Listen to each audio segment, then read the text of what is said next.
And joining us with more on Netflix is Jack Myers, a media ecologist and chairman of the Media Advisory Group.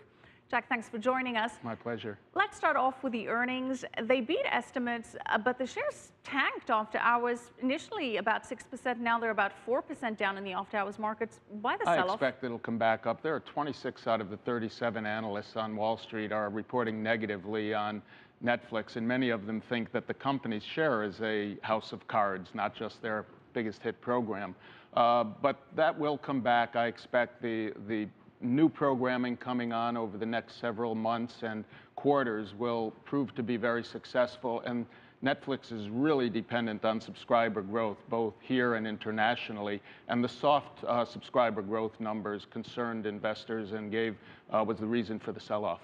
Right, and now you mentioned the local original content, if you will, and Netflix has been on a blitz producing House of Cards, Orange is the New Black, Arrested Development.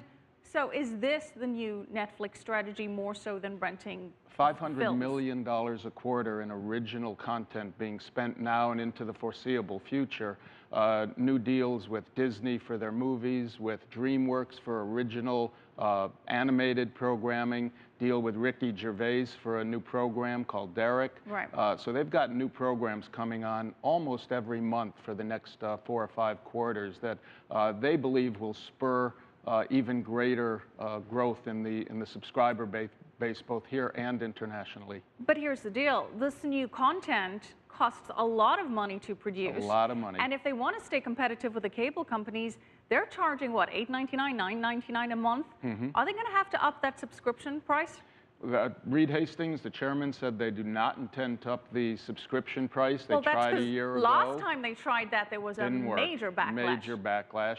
I think they'll keep their subscription price stable and go for the more, again, they'll go back to the free subscriptions, hoping for a high transformation rate into paying subscribers. But more importantly, they really have to compete because Amazon is producing original content. Hulu is producing original content.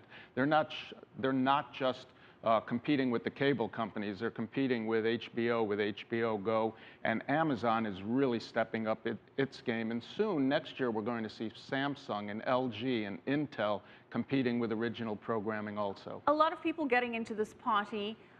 Hollywood is very happy. They love this. Hollywood is happy, but you know, what does this mean in terms of the financial prospects for the cable companies?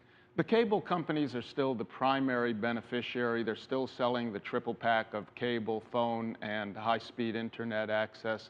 Cable companies appear pretty solid. In fact, their multiples and their shareholder value seems to be growing along with this focus on content. So the distributors right now are doing fairly well, and the content developers and producers are doing very well. In the middle are companies like Netflix that have to figure out how to be both, and that's a big challenge. And even though Netflix netted 14 Emmy nominations, still didn't really net as much subscribers as hoped. We're going to have to leave it there. Thank you so much.